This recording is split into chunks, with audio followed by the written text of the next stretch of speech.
നമസ്കാരം. ഞാനേ ഒരു 5 വർഷമായിട്ടുള്ള ഈ കാറ്ററിംഗ് ഫീൽഡിൽ വന്നിട്ട്, പക്ഷെ ഞാൻ ഏറ്റവും കൂടുതൽ നേരിട്ടൊരു പ്രശ്നം എന്ന് വെച്ചിട്ടുണ്ടെങ്കിൽ, പണ്ടത്തൊക്കെ ആൾക്കാർ ഒരു 100 പേരെ വിളിച്ചിട്ടുണ്ടെങ്കിൽ നമ്മളോട് 150 പേർക്കുള്ളൊരു ഫുഡ് അല്ലെങ്കിൽ ഒരു 110 പേർക്കുള്ള ഫുഡാണ് പണ്ടത്തെ ആൾക്കാർ പറയുക. അവർ പറയും ഒരു ആൾക്ക് കിട്ടിയില്ലെങ്കിലും പ്രശ്നമാണ്, കുറച്ച് ബാക്കി വന്നാലും കുഴപ്പമില്ല. ഇപ്പോഴത്തെ ആൾക്കാർ നേരെ തിരിച്ചാണ്. ഒരു 1000 പേരെ വിളിച്ചിട്ട് 700-600 നമ്മളോട് പറയാറുണ്ട്. അപ്പോൾ ഞാൻ ഈ 5 വർഷത്തിനുള്ളിൽ ഏറ്റവും കൂടുതൽ നേരിട്ടുള്ളൊരു പ്രശ്നം, എൻ്റെ പല സ്ഥലത്തും എൻ്റെ പേര് പോയിട്ടുള്ളത്, ഇത് റെഡിക്ക് പറഞ്ഞാൽ വരുന്ന ജനങ്ങൾക്ക് അറിയുന്നില്ല, കസ്റ്റമർക്ക് അറിയെങ്കിൽ പോലും നമ്മുടെ ഏറ്റവും കൂടുതൽ പേര് പോയ ഒരു മേഖലയാണ് ഈ ആൾക്കാർ അധികം പെട്ടെന്ന് വരാം. ബാക്കിയുള്ളവർ കാണുമ്പോൾ അത് നമ്മൾ ഫുഡ് ഷോർട്ടായി അല്ലെങ്കിൽ നമ്മളുടെ ഒരു വർക്കിൻ്റെ ഒരു നെഗറ്റീവായിട്ട് പറഞ്ഞു നടക്കുക. അപ്പം ഇതിനെ മറികടക്കാൻ വേണ്ടിയിട്ട് പല രൂപങ്ങളുണ്ടല്ലോ. അപ്പം അങ്ങനത്തെ വല്ല കാര്യങ്ങൾ നിങ്ങൾ ചെയ്യുന്നുണ്ടോ? ഇനിയിപ്പോൾ അടുത്തൊരു വർക്ക് എനിക്ക് വരുമ്പോൾ ഞാൻ എങ്ങനെയാണ് ഇങ്ങനത്തെ ഒരു സിറ്റുവേഷൻ ഹാൻഡിൽ ചെയ്യാൻ പറ്റാന്നുള്ളൊരു മാർഗം ഒന്ന് പറഞ്ഞുതരാൻ പറ്റുമോ? ഇപ്പോൾ ചോദ്യം വളരെ പ്രസക്തമായ ഒരു ക്വസ്റ്റ്യാണ്. കാരണം ഇത് നിങ്ങൾക്ക് മാത്രമല്ല, ഈ കാറ്ററിംഗ് മേഖലയിലുള്ള എല്ലാവരും അനുഭവിച്ചുകൊണ്ടിരിക്കുന്ന ഒരു പ്രശ്നം തന്നെയാണ്.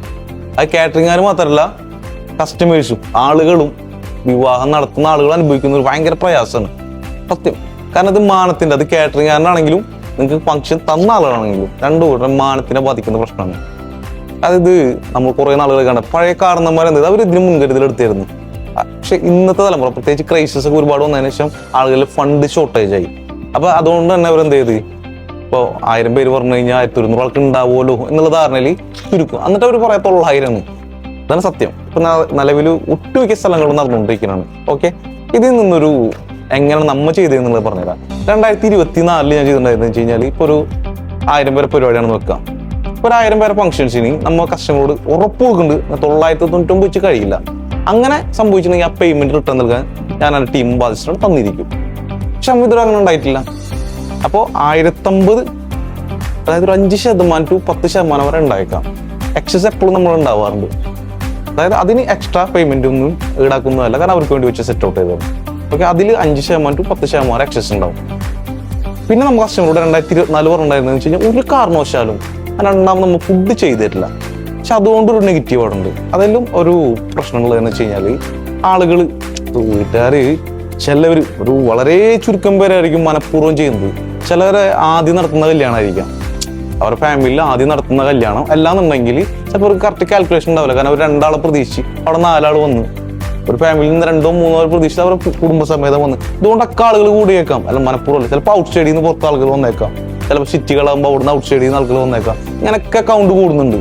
ഇവർക്ക് എന്ത് ചെയ്യരുത്, എഫക്ട് ചെയ്യാതിരിക്കും. കാരണം ഇത് കാറ്ററിംഗുകാരൻ്റെ മാനം അറ്റ് എ ടൈം തന്നെ വീട്ടുകാരൻ്റെ മാനം. കാരണം ഈ ലക്ഷങ്ങൾ മുതലിറക്കി അവൻ ചെയ്യുന്ന അവൻ്റെ മാനത്തിനാണ്. ആ മാനത്തിനൊരു വെല്ലുവിളിയാണുകൊണ്ട് തന്നെ നമ്മൾ ഈ 2024 സ്ട്രാറ്റജി പാടെ മാറ്റിക്കൊണ്ടാണ് 2025 ഞങ്ങൾ സെറ്റ് ചെയ്യുന്നത്. അതെങ്ങനെയാണെന്നുണ്ടെങ്കിൽ ഞാൻ പറഞ്ഞുതരാം. നമ്മളൊരു 3000 പേരെ പരിപാടിക്ക് ഒരു 5% മുതൽ 10% വരെ എന്തായാലും എക്സസ് ഉണ്ടാവും. അത് മിനിമം 5% to 10% വരെ എക്സസ് ഉണ്ടാവും. അപ്പോൾ 3300 വരെ. അതിപ്പോൾ എത്രയാണ് ആ ഭക്ഷണം വെച്ചാൽ, ഇപ്പോൾ 3100 വെച്ച് സ്റ്റോപ്പായി, ആളുകൾ നന്നായി പുള്ളിങ്ങൾ ഏരിയ ആയിരുന്നുണ്ടെങ്കിൽ തന്നെ. പക്ഷെ 3000 വെച്ച് സ്റ്റോപ്പ് ആവില്ല, അത് വാക്ക് കൊടുക്കും നമ്മൾ. അതൊക്കെ എത്ര ഒരാൾ കുറഞ്ഞാൽ പോലെ അതിന് പേയ്മെന്റ് നമ്മൾ റിട്ടേൺ ചെയ്ത് തരും. കാരണം അങ്ങനെ വരില്ല നമ്മൾ വർക്കിൽ ഇതുവരെ വന്നിട്ടില്ല ഈ 15 വർഷത്തിനിടയിൽ. പക്ഷെ ആളുകൾ കൂടിയാൽ നമ്മൾ എന്ത് ചെയ്യും, അമ്മ അവർ എത്രക്കാണോ വെച്ചത് ആ 10% വരെ, അത് കഴിഞ്ഞ് കഴിഞ്ഞാലുണ്ടല്ലോ അതിനുള്ള തുക, അതിന് എക്സ്ട്രാ പേയ്മെന്റ്. അത് നമ്മൾ അതിന് വേണ്ടി എന്ത് ചെയ്യുന്ന സ്ട്രാറ്റജി എന്ന് പറഞ്ഞെങ്കിൽ, ഒരു 1000 പേരെ പരിപാടിയാണ് നോക്കുക. 1000 പേരെ പരിപാടിക്ക് നമ്മൾ 1500 ആക്കുള്ള ഫുൾ സാധനങ്ങൾ അവിടെ സെറ്റ് ചെയ്യുന്നു. അതായത് പലചരക്ക്, പച്ചക്കറി, ഡിസ്പോസിബിൾസ്, ഐസ്ക്രീം, മീൽസ് എല്ലാം അവിടെ സെറ്റ് ഔട്ട് ചെയ്യുക. ചിക്കൻ കാര്യങ്ങളൊക്കെ വറുത്ത് ബീഫൊക്കെ വെച്ച് സെറ്റാക്കി വെക്കും. നമുക്ക് രണ്ടാമതിന് ആൾ കൂടിയാലും മേക്ക് ചെയ്യാനുള്ള ഫുൾ ടീമിനെ അവിടെ സെറ്റ് ചെയ്യും. അപ്പോൾ ആളുകൾ കൂടിയാലും കസ്റ്റമർക്ക് അവിടെ പ്രശ്നമില്ല. നമുക്ക് ബ്രാൻഡിങ് പ്രോബ്ലം ഉണ്ടോ, നമുക്കും കുഴപ്പമില്ല. കാരണം ഈ 2024 നമ്മൾ അനുഭവിച്ച കുറച്ച് ഇഷ്യൂസ് ഉണ്ട്, നമ്മൾ മനസ്സിലാക്കിയത് ഇന്ന് സ്റ്റഡി ചെയ്തതാണ്. കാരണം ചില ഫംഗ്ഷൻസിന് ഒരു 1200 ആളെ പരിപാടി പറഞ്ഞിട്ട് അവിടെ 1800 മുകളിലുള്ള ആളുകൾ വന്ന് നമുക്ക് അതിനെ നോട്ട് ഔട്ട് ചെയ്യാൻ ഏകദേശം ഒരു 1.5 മണിക്കൂറോളം ടൈം എടുത്ത്. അതുപോലെ തന്നെ മറ്റു 2-3 സ്ഥലത്തും ഞാൻ ഒരുപാട് കാറ്ററിംഗുകാർ പറഞ്ഞതും കേട്ടതാണ്. ഇതിൽ നിന്ന് എങ്ങനെ സെറ്റ് ഔട്ട് ചെയ്ത് മാറ്റാം, ഇതിൽ നിന്ന് റിസർച്ച് ചെയ്ത് മനസ്സിലാക്കിയാണ്. കാരണം നമ്മ പിന്നീടുള്ളത് ചിന്തിച്ചു വെച്ചാൽ എങ്ങനെ കസ്റ്റമർക്ക് അത് വെച്ച് കഴിഞ്ഞാൽ ഓക്കെ, അവർ എക്സ്പെൻസ് ആയി. അതിപ്പോൾ നമ്മൾ പറയില്ലേ, ആ 3300 വിട്ട് കഴിഞ്ഞ് കഴിഞ്ഞാൽ, അതായത് 10% കഴിഞ്ഞാൽ ഒരാൾക്കാണെങ്കിൽ നമ്മൾ എക്സ്ട്രാ പേയ്മെന്റ് അതിന് ഈടാക്കും. അത് നമ്മൾ ഓഫർ തുക അല്ല, ഒറിജിനൽ തുക തന്നെ ഈടാക്കും. പക്ഷേ അവിടെ പേയ്മെന്റിന്റെ അല്ല, അവിടെ നമ്മുടെ മാനം അതിന് വലുത് ഇമ്പോർട്ടൻ്റാ, കസ്റ്റമറുടെ മാറ്റം അതിന് ഹൈ ഇമ്പോർട്ടൻ്റാ. കാരണം അവന് ഇത്രയും ലക്ഷങ്ങൾ ചിലവാക്കി ഇതിന് വേണ്ടിയിട്ടാണ്.